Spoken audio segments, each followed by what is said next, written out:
Nós vamos começar um novo Café Pesquisa, que é uma das atividades, discussões coletivas que nós temos feito aqui no Unicamp, com a possibilidade de contar com pessoas aqui da Unicamp que apresentem o resultado de suas pesquisas, mas também de contar com a participação de pessoas que são fora da universidade. Hoje, coincidentemente, nós temos Café Pesquisa e também os seminários internos dos professores, que começam daqui a pouco. Então, talvez uma atividade prejudique a outra. Mas a gente não podia perder a oportunidade, né, Lilian, de poder contar com pesquisas realizadas por pessoas de outras universidades. Então, para nós é uma satisfação imensa poder acolher essas pessoas de outras universidades, pesquisadores bastante jovens, que estão aqui trabalhando pesquisas que têm a ver com a nossa discussões aqui no Instituto de Economia. O tema da mesa de hoje aqui é sobre explorando todos os desafios do mercado de trabalho, olhando a questão da escassez, das desigualdades e da informalidade, que são temas bastante caros para a história do nosso instituto. Nós temos aqui no Instituto de Economia um tema bastante também pesquisado, então fazer essa interação é para nós algo extremamente importante. Então, quero começar a acolher a todos e todas esse novo debate, chamar a Lilian, e agradecer a Lilian por ter organizado essa possibilidade de fazer esse contato, ela que vai coordenar a atividade agora à tarde. Lilian, muito obrigado de você ter organizado a atividade e agora assumir a responsabilidade de coordenação. E quero dar também as boas-vindas a Esra, que é da Universidade de Leeds. Seja bem-vinda, nosso meio. Amanhã temos atividades também, né, com sindicalista, até ali me convidou, mas eu não vou poder participar da atividade, já tinha outra programação, então nós vamos estar aqui também fazendo outras interações. Quero também agradecer a presença aqui do Marwil, que é da Universidade de Siena. Olha lá, está tudo bem? Seja bem-vindo à nossa universidade. E o Adam, também, que é da Universidade de Manchester. Que seja bem-vindo, vocês três, e desejo, e com certeza nós teremos um debate bastante rico na tarde de hoje, com a apresentação do resultado da pesquisa. Então, passo para a Lilian organizar e conduzir a atividade. Obrigado, Lilian, mais uma vez. Obrigada, Dari. Bom, obrigada, né, pela presença de todo mundo aqui. A gente vai passar para inglês, né? Então as apresentações vão ser em inglês. Aí depois a gente vai ter os comentários do discussant, né, que é o Nicolas. E depois a gente vai abrir para perguntas. Quem preferir fazer perguntas em português, fique à vontade. O Marwil entende e a gente ajuda a traduzir também para a Esra e para o Adam, tá? Então a gente vai... sorry, I'm still... so now switching to English, we will start with Adam's presentation, then Esra's, and then Marwil's. Okay, so we'll do all the three presentations in a row, then we have a lot of time for discussion. So, Marwil, Adam, the floor is yours. So if you want to... Should I put this there? Or?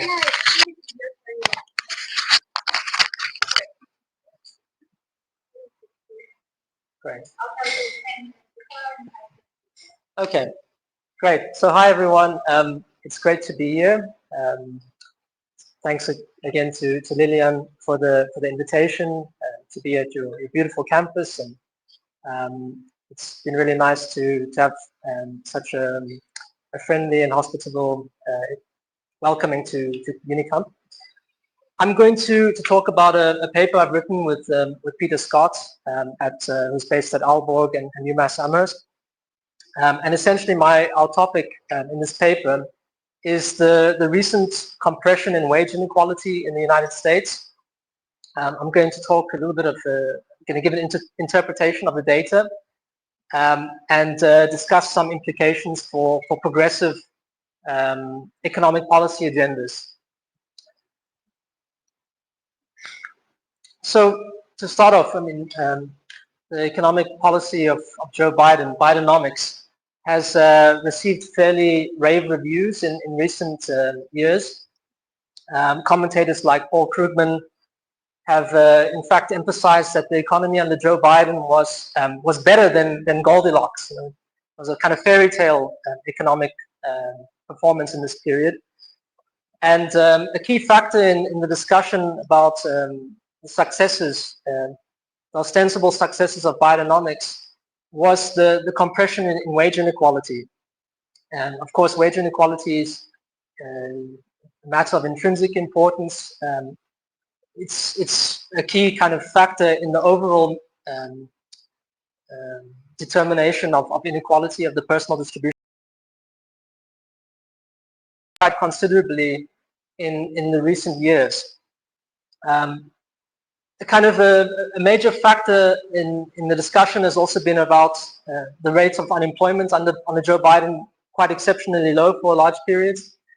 Yet the non-college vote in the recent election in November 2024 shifted quite significantly towards Trump.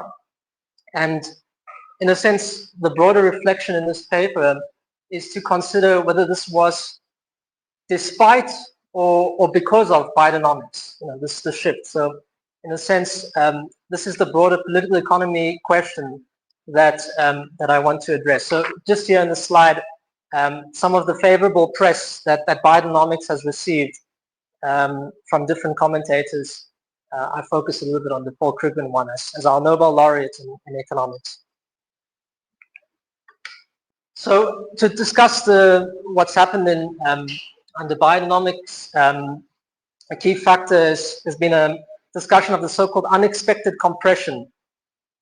Some prominent economists have studied, in a sense, whether Bidenomics has been a key factor in the economic outcomes that we've seen in the US around distributional lines in particular.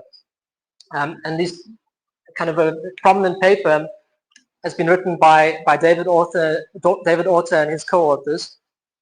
And Author and co-authors demonstrates a quite remarkable series of trends in real hourly wages by different percentiles. So what they show in this figure in particular is that at the 10th percentile, real wage growth was quite a lot higher for an important part of Joe Biden's presidency than at the median and at the 90th percentile. And so you had a compression in wage inequality. And the main conclusion that Author and co-authors arrive at is that this was the result of an exceptionally tight labor market. And they feel that Bidenomics was principally responsible for this tight labor market and corresponding compression in the wage distribution. However, I think there are some reasons to have concerns about this argument. Firstly, I think the argument neglects that the pre-Biden trend in real wages at all of these percentiles was trending towards a greater or equal real wage than what we observed under Joe Biden. So if you look at the previous slide, if you put a trend for 2015 to 2019 at all of these percentiles, real wages would have been at least as high as what they were, you know, after the COVID shock. Okay, so around here, probably the 10th percentile would have been roughly, if it followed its 2015 to 2019 trend, it probably would have been where it was roughly in 2023. And conversely, at the 90th and the 50th percentile, it looks like it's slightly lower in 2023 than it would have been had it followed that trend. So that's the first concern. Second, there's an issue about timing. So, you know, the key argument of Author and co-authors is that the compression was driven by labor market tightness, but most of the compression started when labor markets were relatively slack. And so if that's the case, can tightness in the labor market really be the factor that has driven this compression? Thirdly, there are some significant omitted factors in Author and co-authors' argument. Notably, they omit the fact that COVID induced quite significant labor market turbulence. In particular, there were sectoral shifts in labor demand that derived from consumption patterns adjusting in the pandemic. And this may have been an important factor. Another important factor is that there were tremendous changes in fiscal policy, which in our language we would suggest had a power bias. The fiscal policy, independent of the state of the labor market tightness, had a quite significant effect on lower parts of the wage distribution. Finally, the theoretical explanation that is favored by author and co-authors is the so-called cyclical job ladder model. And a key assumption of this model is, in a sense, homogeneity of labor. Okay, so they look at within labor markets. Yet wage inequality, especially if you look at the 90-10 ratio or the college, non-college relative wage, this is typically measured across heterogeneous labor. So across labor of different ethnic categories, age, gender, and also across different segments of the market, within hospitality and retail versus, let's say, manufacturing. There's a lot of heterogeneity that this framework omits. Okay, so these are our main concerns. Let me talk a little bit about the timing problem. So here we have our measure of the relative wage, the 90th in the numerator and the 10th percentile in the denominator. This is using the current population survey, US microdata, and there is a notable compression by this measure of the relative wage between 2019 and 2021, a roughly 9% fall in the relative wage. However, if you look at kind of when a lot of this compression happened, it happens when, at least by one conventional measure of tightness, the unemployment rate, you have quite a large degree of slack in the labor market. Okay, so you have a big compression in 2020 and 2021, but with unemployment rates relatively high. So that said, maybe you don't think that this is the important measure of labor market tightness. Maybe the unemployment rate is not the operative one. And in the cyclical job ladder model story, the emphasis is on a measure of tightness reflected in the vacancies, number of vacancies per unemployed people. And even by that preferred measure of the cyclical job ladder story, until about the second half of 2021, the labor market was more slack than it was pre-pandemic. Okay, so only after the second half of 2021 did you have measures of labor market tightness by this measure, which were relatively high compared to the pre-pandemic period. That said, you still might not want to use this measure, and author and co-authors have constructed their own measure of labor market tightness. So their preferred measure of tightness is the average of the employment to employment separations rate. It's a measure of kind of changing jobs, and the standardized negative unemployment rate. So they combine these two factors in a composite measure of labor market tightness. But even again, by their measure, if you look at the two components that they combine into a composite measure of tightness, it's, it takes until the second half of 2021 for labor markets to reach, for the separations rate to reach its pre-pandemic level. And it takes until the first half of 21 for the unemployment rate to reach the. So again, I think across various measures of tightness in the labor market, it's hard. The timing of the story of the most significant part of the compression doesn't really fit with the tightness story. So what other factors may be important in that case? Well, we emphasize a kind of issue of power bias in fiscal policy.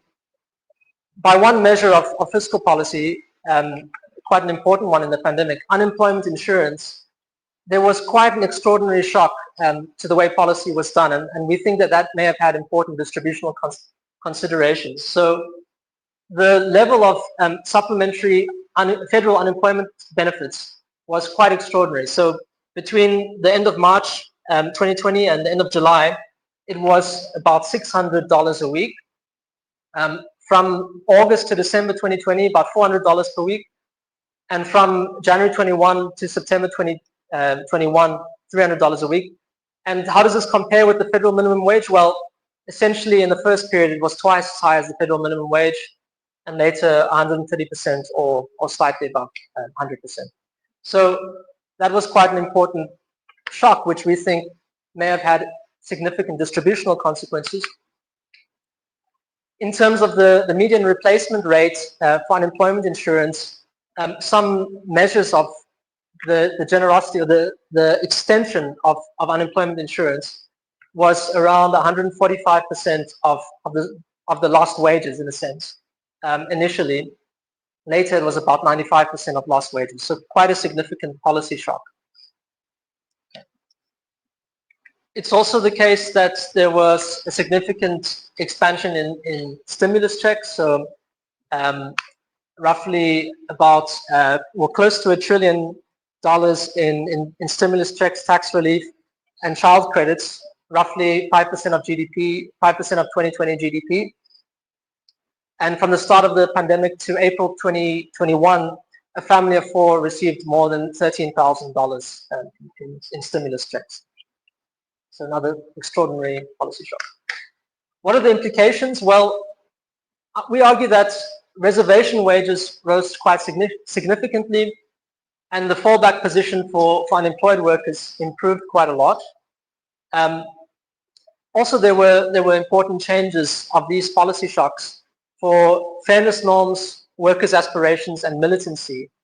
So you have quite a few important channels by which, especially with the praise of hero workers taking significant health risks to deliver services during the pandemic, I think you have a significant basis for quite robust wage growth at the bottom of the distribution, independent of the degree of labor market tightness. So we think these are some of the omitted factors in the story. So how do we kind of move towards testing our arguments? Well, we use data from the US current population survey. We filter for working age and full-time employment, and we restrict the sample of wage earners to those earning less than $150,000 after 2003. So the data is for the year 2000 until 2024. And essentially we estimate equation one, where the left-hand side gives nominal wage growth.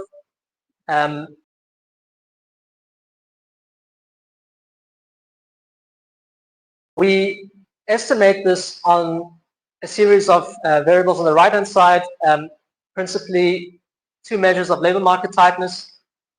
So the unemployment rate in state S at time t-1, the 1 month lag in the unemployment rate, the change in the unemployment rate, and then we want to see how this squares with some kind of, let's say, educational factors which are key to inequality. So a college dummy for individual I, and some interaction terms between labor market tightness and the college wage premium. So that's this term over here. We also want to look at how, over different periods of time, that are correlated with certain policy shifts, power bias policies, as we say, how wage growth evolved. So we have some period dummies. This term actually shouldn't be here in this it isn't what we estimate. So forget about this term. But we interact 3 periods corresponding to the different policy shocks I just explained, with different measures of labor market tightness, either the level, the 1 month lag in the unemployment rate, or the change in the unemployment rate. And we also want to see how different periods interacted with the college wage premium to affect nominal wage growth. Finally, we have a third, a 3-way interaction term between the time period, the unemployment rate in the previous period, and the college wage premium. And X gives a vector of controls, individual level controls. Alpha is the the state fixed effect, lambda time fixed effect, a year dummy, and epsilon is the error term. Okay, so this is our estimation procedure, and I can show you some of the findings. So this is an abbreviated table from estimating equation 1, but without this term over here. And what we find is kind of a general support for a wage Phillips curve, notably with the change in unemployment rate rather than the level, or the level in lags. And importantly, we find no evidence for cyclical compression in the college wage premium across the period as a whole. So it doesn't really look like there's a general tendency for the college wage premium to move over the cycle. Okay, so we are generally skeptical of the argument that labor market tightness is in principle a means for driving wage compression on the back of our empirical findings. So that's one of the main headline results of the year. We have our state and year fixed effects, and we cluster our standard errors at the state level. When we look at the interaction terms between the change in the unemployment rate and our 3 different time periods, we find something interesting. So for the first 2 periods, it looks like the change in the unemployment rate is positively correlated with nominal wage growth. Okay, so it's kind of, there are some confounding factors on the wage Phillips relation, and we interpret this as principally the power biased policies that were critical in this period. So nominal wage growth was robust because, even though the unemployment rate was high, because there were some important policy shocks. So yeah, power biased policy, also some sectoral turbulence. Service workers were if they were pulled into work, it was that they did it under circumstances of risking their health, and they had an ability to charge a wage premium on that. Okay, so let me talk very briefly about conclusions. How much time do I have, Lillian? More than 7 minutes. Okay, so I'm running a bit quick, but hopefully there's more time for questions then. So, okay, what are the punchlines in this presentation and in this paper? It's unclear that tightness is the major factor in the recent compression, to us at least. And arguably, this very prominent story by Orta and co-authors, great labor economists, who I think have identified a lot of very interesting issues for us to think about. I don't want to be overly critical. I like the paper. Arguably, their story underplays the importance of turbulence and power biases that were critical in the pandemic period. And yeah, for us, I mean, for sure, tightness, labor market tightness and fiscal policy can play an important role in nominal wage dynamics. But we think it's likely that it happens through multiple channels. Also, reservation wages can be an important channel, and yeah, this is something which opens up to a much wider consideration of the nature of the policy shocks, unemployment insurance, and stimulus checks. So yeah, this is our kind of one of our main stories, and I think it's worth also caveating that we don't give a very, very strong explanation for what has driven the compression from our empirical estimates. That's not precisely identified what's driving that, but we think our narrative gives a little bit more of an enriched characterization, which is, maybe you could say, less monocausal. It emphasizes a wider array of factors that have determined the wage distribution in recent times. Sorry, a lot of words here. I'll say what it says. Don't worry to read too much. More generally, I think we want to emphasize some political economy factors as significant subject matter for progressives to think about in the context of the recent economic changes and political changes. I think we're at a time when we need to think a little bit of how we got here as well, given what's happening in the US and elsewhere. There's a high emphasis on running the labor market hot by many progressive economists, progressive labor economists in the US, with the goal of generating wage compression. But arguably this runs a lot of political risks. Firstly, high price inflation can be a consequence, with the implication of dampened real wage growth, and of course also high profit shares. We saw those three factors appearing in the recent years. These are risky outcomes for progressives. I mean, they threaten the loss or further loss of a traditional constituency of non-college voters. Piketty and co-authors recently have emphasized that the center-left parties in many countries has increasingly turned this constituency away from them in recent decades. And then there's an irony in a sense that under Biden, there was an attempt to win back this non-college voter constituency, but that has really, this policy agenda has really further alienated them. And I think the exit polls from the recent election show quite substantial shifts of non-college voters towards Trump. So we think there are some lessons from the Nordics. The macroeconomic strategists of the Nordic model, Ren and Meindler, from the Swedish Labour Federation, they had a very influential macroeconomic strategy, which eventually burnt out. And in the 1990s, Meindler had some very interesting characterizations of why the Nordic model failed in the end. And in essence, they think that Meindler was of the view that there was a failure of aggregate demand policy in Sweden to recognize the need to ensure that there was neither excess demand in goods or labor markets. And inflation was the reason that the Nordic model was mercilessly destroyed or dismantled. And I think, in short, we think that this is an important factor to consider. Yes, there was an unexpected compression in the US. That's great, and wage inequality is a key factor in overall inequality, so we should try and reduce it. But there are some reasons for the compression that are overemphasized and others underemphasized. And in a time of huge political turbulence, maybe we can consider a little bit whether whether progressives in the US overdid it a little bit with fiscal policy. So this is the broad message, and look forward to any comments and criticisms in the discussion part. Thank you.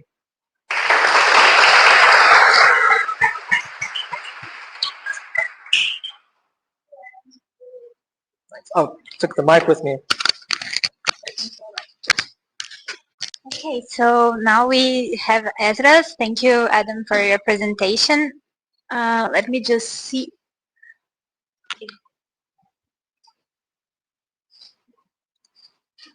So it's really good.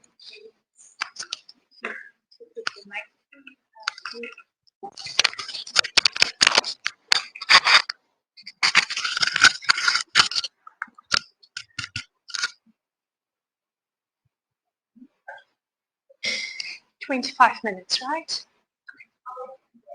Okay, we'll still do. Okay, hi everyone. My name is Esra. It's a really great pleasure to be here, and I would like to thank Lillian for the invitation and for organizing this event.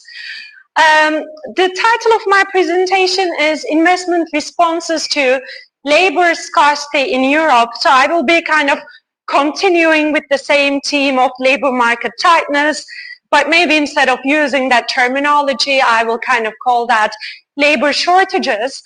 And this presentation is based on what is at the moment 2 different papers. It might converge into a single paper. We don't know it yet. One of the papers is co-authored with Adam, and the second one is both with Adam and another colleague, Michael Stammer.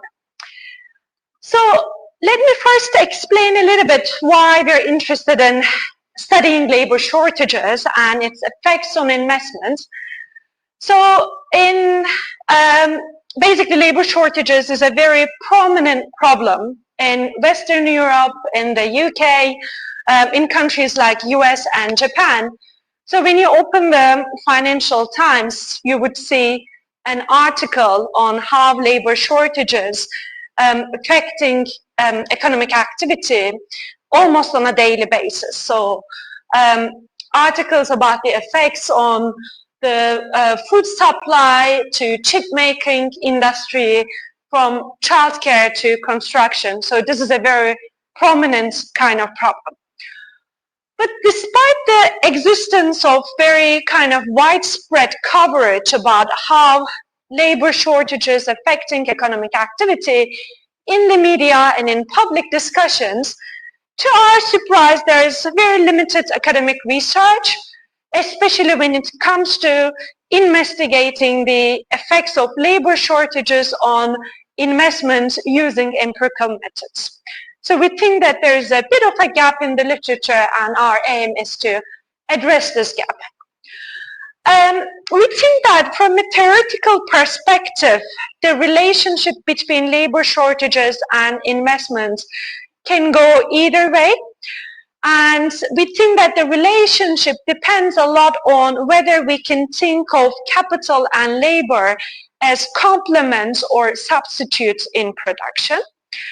So for instance, if capital and labor are complements in production, then labor shortages might restrain firms from investing in new capital equipment and in new technologies. So just to give one example, let's think about a construction firm. A construction company might not be interested in purchasing, let's say, a new crane if they think that they won't be able to hire the necessary personnel, if they think that they won't have the workforce to utilize the crane. So if capital and labor are complements, we kind of expect labor shortages to affect investment negatively. But we also know that in some sectors, companies can maybe more easily replace labor with capital. So another kind of example, we can think about some service sector firms. So in restaurants, maybe slightly as a legacy of the pandemic, but I think also in response to labor shortages, we increasingly see restaurant owners using QR-coded ordering systems instead of waitresses. Or when you need to maybe complain to a retail company about your order, it is increasingly likely that you have to deal with an AI chatbot instead of speaking to a real person. So if capital and labor are substitutes, then labor shortages might positively affect investment. And a third channel that we think is feasible and that we observe in the literature, particularly the Marxist literature, is that labor shortages can affect relations of production at the firm level. So if a tight labor market is giving more bargaining power to workers, that might reduce firms' profitability, and reduced profitability might negatively influence investment. So given that the sign of the relationship is not a priori clear, we think this is a good kind of candidate for an empirical investigation. So in this two set of papers, we try to understand the effects of labor shortages on investment, as well as different channels through which labor shortages might affect investment. And we think that we are hopefully potentially making a contribution to the literature because, as I mentioned, there are very few studies investigating this relationship, particularly by using relatively granular industry and firm level data. So we investigate this question using 3 different data sets at 3 different levels of aggregation. We start with a macro level data set which covers 24 European countries for between 2000 and 2019. Then we move on to an industry level data set for the same time period. This time we have 20 European countries and we're looking at 13 manufacturing industries. And our measure of labor shortages comes from business and consumer surveys. And it basically shows the percentage of firms that indicate labor shortages as a factor constraining their production. Then we move on to a firm level data. So after cleaning our data set, we have about 8,800 firms in our data set, and we create this data set by merging data from a survey that is conducted by the European Investment Bank with Orbis database, which is a very widely used firm level database. And let me give you some spoilers, talk about our preliminary findings in case I don't have the time to go through all the slides. So when we work with our aggregate data, so this is the country level and industry level data set, we observe a positive correlation between our measures of labor shortages and investment, suggesting that maybe capital and labor are more substitutes than complements. But then we think that the aggregate level data masks some important or hides some important sectoral differences, because when we work with our much richer firm level data, we observe that the effects depend strongly on the sector of the economy, whereby we observe a negative relationship for manufacturing and construction sector firms. And our results are, I will talk about these details, our results are particularly robust when it comes to construction sector firms. So labor shortages really damage investments in this sector. But we observe some positive impact in the service sector. And we think that the preliminary evidence that we find aligns quite well with some of the anecdotal evidence that we read on a daily basis in the media. Very briefly on our kind of literature review. So there are kind of different strands of literature that speaks to our paper, but not exactly kind of doing what we want to do. So for instance, Ajamold and his co-authors in a series of contributions try to analyze the relationship between aging population and economic growth, and they tend to find a positive kind of correlation between these two measures. Labor shortages also appears quite regularly in the literature on secular stagnation, but this literature is a bit more pessimistic about how labor shortages might affect growth prospects in mature economies. Given our background and interest in post-Keynesian economics, we also try to engage with this literature, but we think that post-Keynesian literature kind of neglects the relationship between labor and good markets when it comes to analyzing investment functions. So there aren't really many papers in this literature that look at this relationship, but we draw quite a lot from the post-Keynesian literature when we, for instance, write our regression equations and identify our control variables. Finally, we also looked at some empirical studies that very directly look at the effect of labor shortages on investment using more kind of microdata. And so far, we could find only one paper, and this is a work in progress by Duhalm et al. It's not a paper that is publicly available yet, but the authors talk about their findings in a blog post. So they create a measure of labor shortages using text analysis methods on company earning calls. And then they look at the correlation between shortages and investment, and they find positive effects in the context of the US. But we think that our paper is highly complementary because we look at European Union countries and we have a very different measure of labor shortages when we use firm level data. That depends on a firm level survey where firms talk about their perception of labor shortages. So we think that our measure is actually more direct.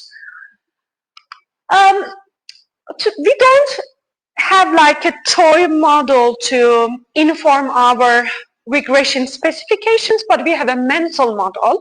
So we use the DAG, directed acyclic graph, to kind of conceptualize how labor shortages might affect investment rates. So we think that there are maybe 4 broad channels. So labor shortages could influence investment rates through its effects on the choice of technique. I will go into some of the details. It could affect investment rate through its influence on labor utilization or productivity. It might have a direct effect, or it might affect through the profitability, or what we call in our paper a reserve army channel. And I will try to go through some of these channels very briefly. So I think with my example at the beginning of the presentation, I already kind of hinted at the desired choice of technique kind of channel.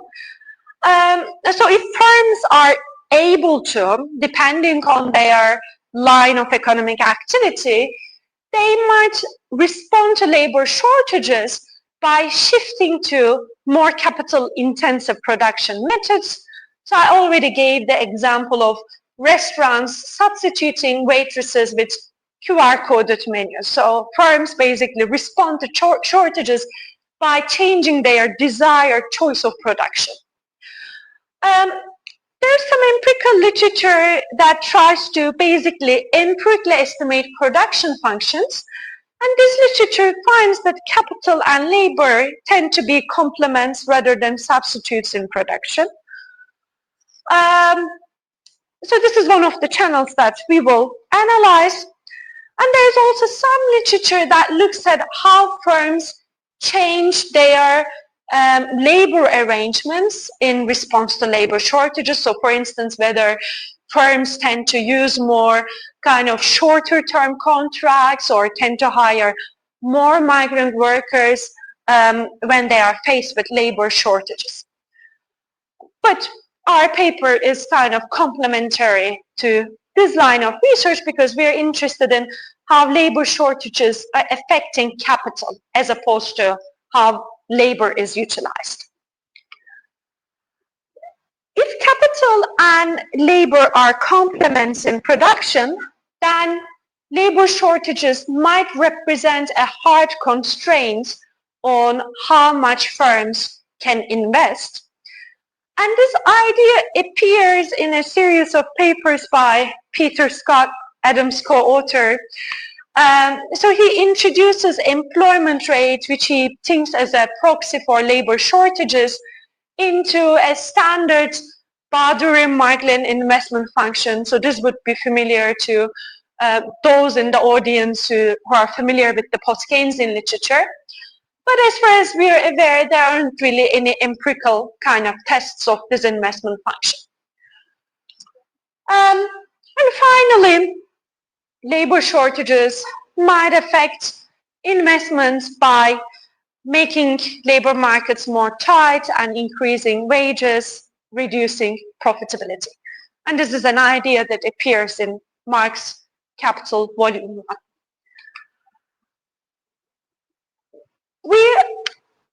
We are not really claiming causality when we use aggregate data. We think we might be capturing causality when we're dealing with the firm level data. But to make sure that our coefficients don't suffer from kind of an omitted variable bias, we think very carefully about potential confounders. So variables that could affect both labor shortages and investments. And we think that at the macro level, aggregate demand is one of those variables that would act as a confounding variable. So post-Keynesian literature, for instance, or the work of early Keynesians, Keynes, Kalecki, they emphasize the effects of the importance of aggregate demand for firms' investment decisions. And most of the empirical research on investment functions use rate of capacity utilization as a proxy for demand, and they find positive relationship between capacity utilization and investment. But we think that aggregate demand can also influence labor shortages. So if there is a lot of demand in the economy, that might cause labor shortages. So we need to control for this to ensure that our coefficients are unbiased. So we control for measures of aggregate demands at our country level analysis.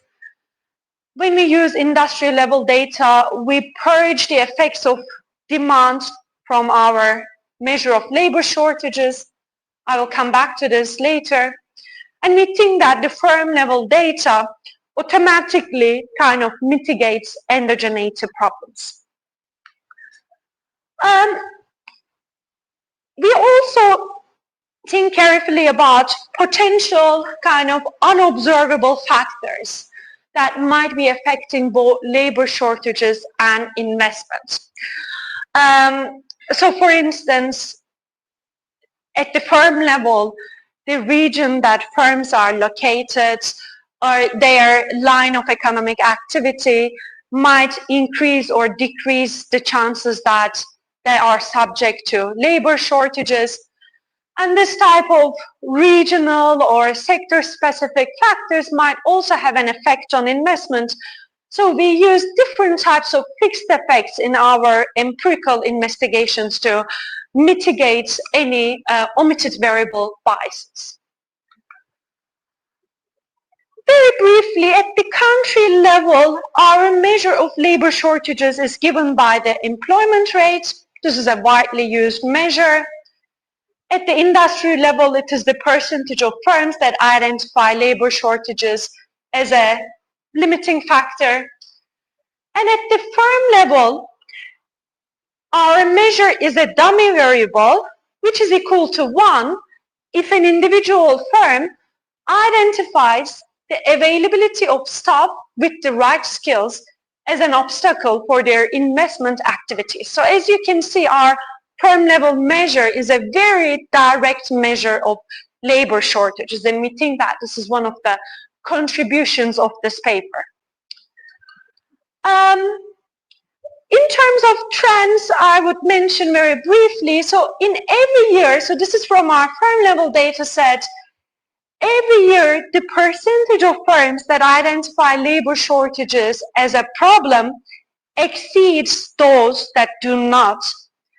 And in general, there's an increase in trend, so the percentage of firms suffering from labor shortages has been increasing in this time window. So this kind of confirms that those stories that we see on the media, that labor shortages are in fact a real problem for firms as reported by firms. Very quickly, our investment rate is basically the percentage change in capital stock. So we are looking at private investments, not dealing with public investments. And we created our firm level data by merging the survey data with the Orbis data set. Our empirical specifications at 3 levels of aggregation, we always regress investment rate on our measure of labor shortages. We always use one lagged of our regressors to address any reverse causality or simultaneity problems. We always control for demand factors using capacity utilization. And we work with fixed effects. So for instance, at the country level, we have country fixed effects. At the industry level, we have industry fixed effects, and so on. I don't think that I have time to talk about my industry level measure, but very happy to address any kind of questions. I want to make sure that I will be able to show you some regression tables before I'm asked to stop. Okay, so first, the cross-country data. We find a positive association between the employment rate and the investment rate, and the sign and statistical significance of this relationship is highly consistent, it's highly robust. So this kind of tells us that at the aggregate level, basically that investment function I showed you by Peter Scott and co-authors doesn't really have much empirical support. But of course, this aggregate data might be hiding some heterogeneity along different industries and different firms. So because of that, we move on to the industry level data set. Interestingly, we continue to find a positive coefficient. This time, the statistical significance depends a little bit on the specification that we are using, but the positive sign is always there. Then we move on to our firm level data, which is a lot richer, so it has firms from construction, services, manufacturing, and firms that don't fall into any of these categories. When we don't distinguish between different sectors at the firm level, we don't observe any statistically significant relationship between labor shortages and investment rates. I have 4 different models here. They look the same, but they differ in terms of how we introduce fixed effects. We always have firm fixed effects, and then we experiment with different types of interaction dummies. So we have country year or industry year dummies. So these are very standard practices in the literature to control for unobserved kind of time invariant variables or common time shocks. Then we try some extended specifications. We add different types of controls to see whether the results change following the literature. We continue to find an insignificant result. It looks a little bit disappointing perhaps, but the results do get interesting when we move on to different sectors. So when we look at manufacturing sector in isolation, for instance, we observe a negative relationship, a negative effect of labor shortages on investment, and the relationship is significant in certain specifications. Moving on to the service sector, we find a positive coefficient where we have some statistical significance in certain specifications. Next, we move on to the construction sector, and we consistently find a negative relationship that is highly statistically significant across different specifications.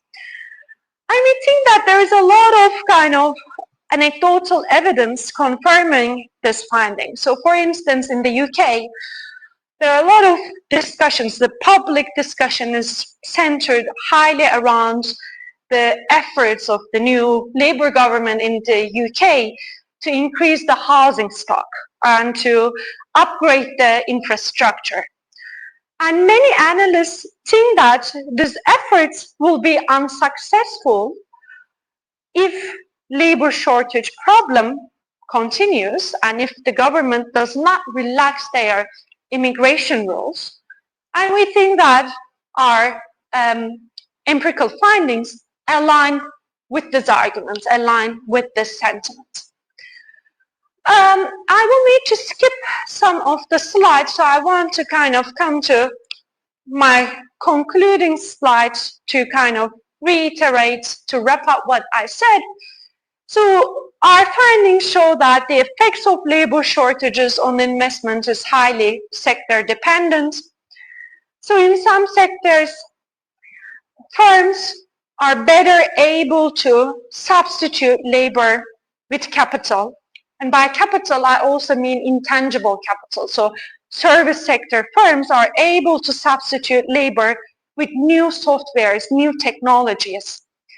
So labor shortages is not limiting investment. In fact, it is stimulating investment.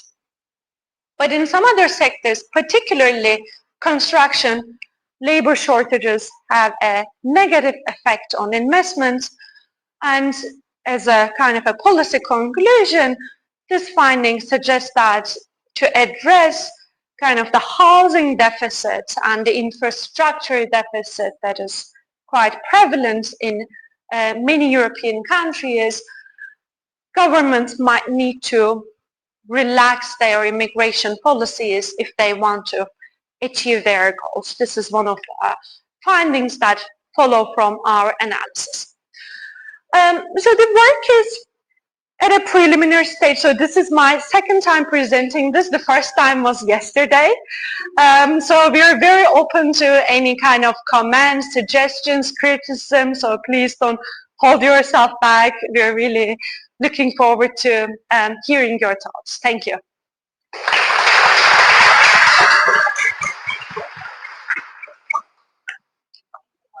Thank you.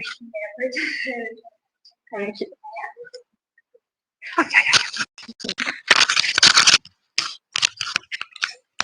Okay, so now we have Marwil's presentation. Let me just...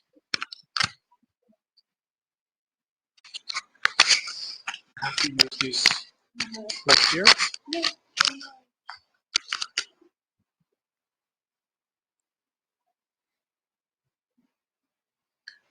Ele aponta ou não aponta?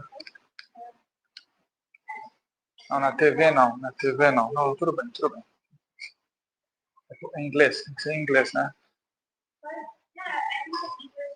Should we go in English? Fantastic, fantastic. So, good afternoon. With my broken Portuguese. Good afternoon, everyone. Thank you very much for having me today. The title of my presentation is Modeling Green Attitudes and Informality Along the North-South Divide. And this is a project that is very, very dear to me because it somehow tells my journey in economics. I'm pretty sure you guys recognize the gentleman on the right, Celso Furtado. In other audiences, I have to explain who he is. I'm glad that's not the case. That's not the case here. Actually, Furtado, Formação Econômica do Brasil, was the first book I read when I started studying economics. It was a gift from my father, and it preceded reading any other manual in economics. And from Furtado, I discovered the gentleman on the middle that I hope you guys also recognize. Is Lewis, the Nobel Prize Lewis. From there, I discovered Keynes and a disequilibrium approach for economics, for doing macroeconomics. And this paper tells a little bit about my journey. That's why I really like this project. I'm really related to it. Yesterday, I visited São Paulo after 7 years. I think it's more than 7 years because 7 years ago I just used the airport. And a recommendation by Giba told me you should go to the Museum of the Língua Portuguesa, Museu da Língua Portuguesa. That is in that building. Right? It was a very interesting moment for me because on the one hand, it made me feel very proud of being Brazilian again. Some years abroad, and it made me feel very, very proud of being Brazilian. But then walking around Praça da Luz, Estação da Luz, I experienced some of the contradictions that characterize our country. And as I was thinking about the presentation today, I was wondering how this relates to scholars like Lewis and Furtado, scholars that highlighted the importance of the dual economy problem and structural heterogeneity, a problem that we know has many dimensions. And while I was walking around Estação da Luz, I was thinking maybe the income distribution dimension of structural heterogeneity, because the rich in Brazil are among the richest in the world, the poor in Brazil are among the poorest in the world. But this structural heterogeneity has other dimensions, a technological dimension, Embraer, Petrobras, high-tech companies among leaders in technology in the world, coexisting maybe with the guy in the construction sector, pedreiro, that's completely informal, or the guy that's selling cake in the bus stop to be able to pay rent, to be able to arrive at the end of the month. Now, when we're talking about structural heterogeneity, when we're talking about the duality problem, this is a phenomenon that is intrinsically dynamic. From our point of view, it's intrinsically dynamic. Informality is key. It's key to understand what is happening. It's a multidimensional phenomenon, but we wonder how climate change could enter the picture, because this project has everything to do with climate change. And from our point of view, there is another source of heterogeneity that interests us. So we're thinking about structural heterogeneity in more general terms, but there is one dimension in particular that interests us, that is heterogeneity in ecological thinking. And what do I mean by heterogeneity in ecological thinking? Well, if you talk with scientists, real scientists, not economists, maybe we have some real scientists, economists in this audience. I'm not one of them. But if you talk with real scientists, biologists, people, chemistry, physics, climate science, they will tell climate change is real, it's human-made, and if we don't do something about it, there might not be a planet in 20 to 30 years. But then when we talk with the general public seems to be divided between people that recognize the importance and those that don't recognize the importance of climate change. Their opinions fluctuate with time, and this is not ideal, because to solve climate change, we need some coordination among the leading players of the economic system, both in developed but also in developing countries. Now, there is a literature on heterogeneity and ecological thinking, but from our point of view, the problem is that this literature treats developed countries and developing countries as occupying different positions in a linear development path. And that's a problem because of Furtado. That's a problem because Praça da Luz, because of Lewis. Developing countries are structurally different, and we should be able to capture somehow this in our modeling, in our stories, in our narratives about climate attitudes. So this brings us back to the dual economy and the informality issue. I think we know very little about the implications of informality for development in general, but let alone to fight climate change. So what I'm going to do today is I will annoy you for 10 minutes trying to tell you a story.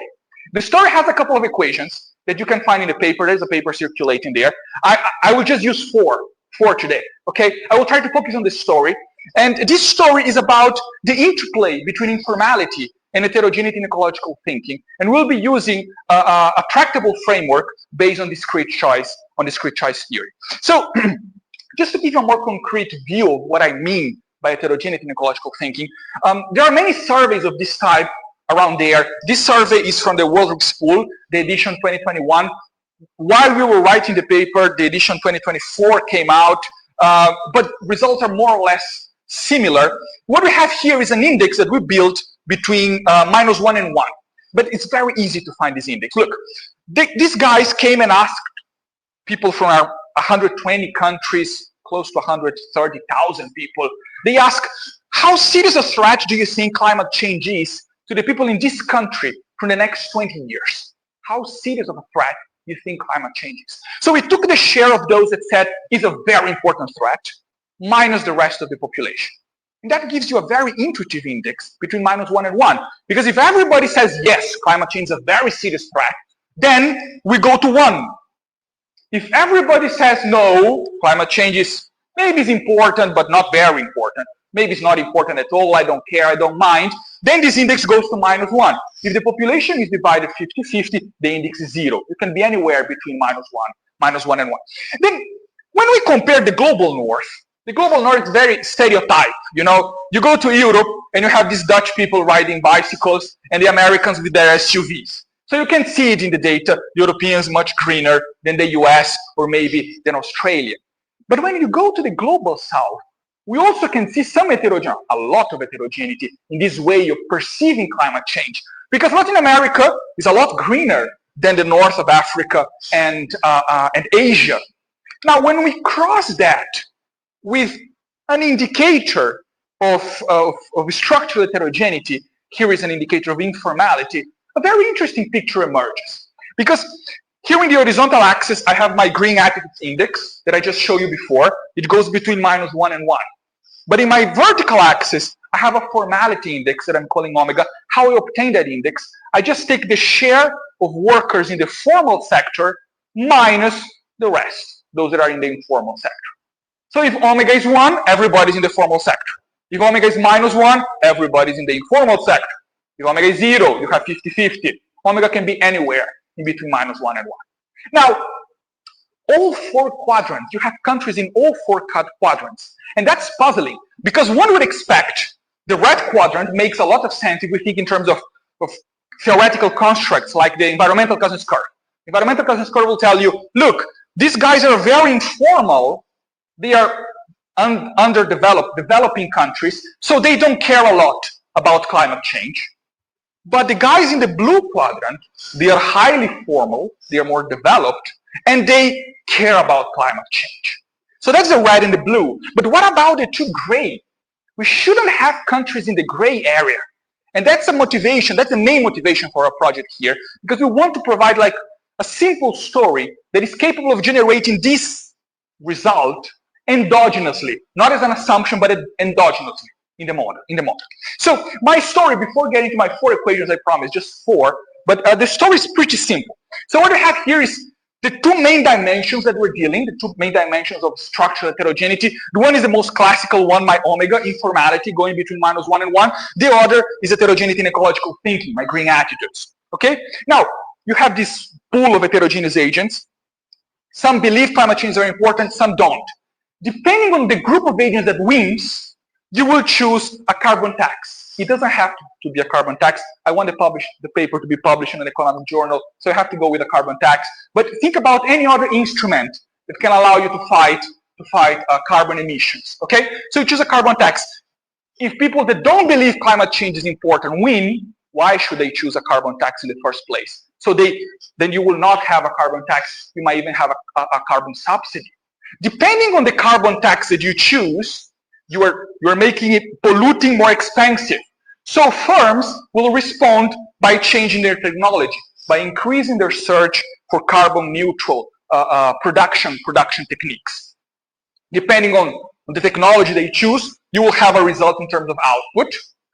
Output feedbacks in the sexual composition of the economy. And here we have a loop, because output depends on the sexual composition of the economy, but also feeds the sexual composition of the economy. And I will try to elaborate a little bit more when I present some of the equations.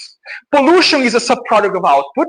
Ceteris paribus. If technology is not changing, higher production means higher pollution. That will not necessarily be the case if technology is changing. But if technology is given, if you increase production, emissions will go up. Depending on my emissions, people see how emissions are behaving, people react, and that will affect the composition of agents in terms of their green attitudes. Question? No. Yeah. Pause the timing. Oh, hey, don't skip up. Pause the timing. Yeah. Yeah, sure.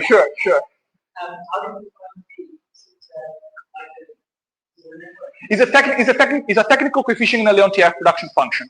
It's the energy. Is the energy. That's an equation that will not be here. But yeah, it's a technical coefficient of energy in the Leontief production function. Yeah. So you can turn on the timing again. Good. Emissions go up, or depending on how emissions are behaving, you will have a result in terms of how agents perceive climate change. And of course, depending on the sectoral composition of your economy, you will also have a result in terms of green attitudes. And I will explain how that works. Now, the first 2 equations, I promised 4, so let's go for the first 2. These 2 are critical and are based on discrete choice with social interaction. So I'm here referring to 2 classical papers, one in the Review of Economic Studies and the other in Econometrica. The probability that I will be in the formal sector depends on 2 main channels, 2 main mechanisms. The first is a growth effect. And this is just telling me that people prefer to work in the formal sector.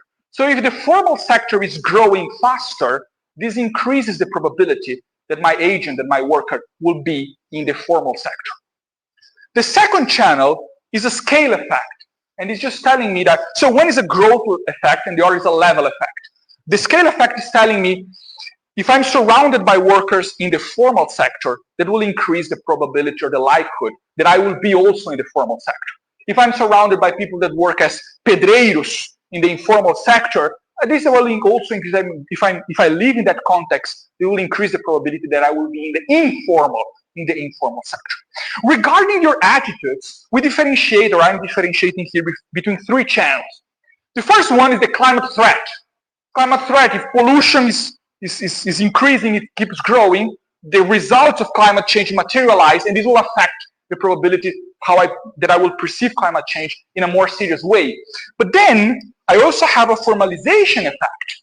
And the formalization effect is telling me, look, if I have to sell cake in the bus stop to arrive at the end of the month, this reduces the probability that I will care about climate change. But if I have my basic security needs satisfied, I'm not saying this is deterministic, I will care about climate change, but this will increase the probability that I believe climate change, that I receive a threat. And finally, I have my pure effect. Just because If I'm in the US, everybody driving SUVs, I have to buy an SUV too. So I might not believe climate change is important. But then if I'm in the Netherlands, everybody biking, I start biking too. I become a little bit a hippie, and I believe climate change is important. Okay, the last two equations, because you guys please ignore the first one. The last two equations are telling me the following. I have policymakers responding to the public. So the moment they choose the carbon tax, part of that carbon tax doesn't depend on how the general public believes. It depends on the convictions of the policymaker. It depends on international agreements. If I'm in China, it might depend on resolutions of the Communist Party. If I'm in the European Union, it might depend on resolutions of the European Commission. Okay? But the point is that this tau zero is a part of the carbon tax that doesn't react to general attitudes. But then, to some extent, policymakers hear what the general public believes. Now, if you think the policymaker doesn't care about what the general public thinks, you're just saying that tau 1 is zero. Tau 1 is zero. We'll explore that possibility. Tau 1 is capturing the sensitivity of the policymaker to the general public. And then my technology will depend on the cumulative effect of the carbon tax. Why the cumulative effect? Because if I choose a carbon tax tomorrow, today, and tomorrow I remove it, what is the effect of technology? Very, very little, maybe zero. It's the cumulative effect of the carbon tax that matters for us. So when you put all these ingredients together, and after some algebraical manipulations, we get to a two-dimensional, is a non-linear, it's a discrete map with those equilibrium conditions in the paper. Counting the time he stole from me. Yeah. Very careful, very careful. No, I think we're perfect with time. Thank you, Lilian.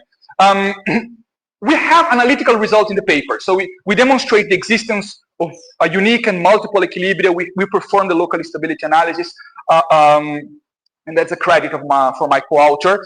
But we also calibrate the model, and we will try to do the following. And the calibration is my credit, so not my fault if there are problems. So what we try to do is the following.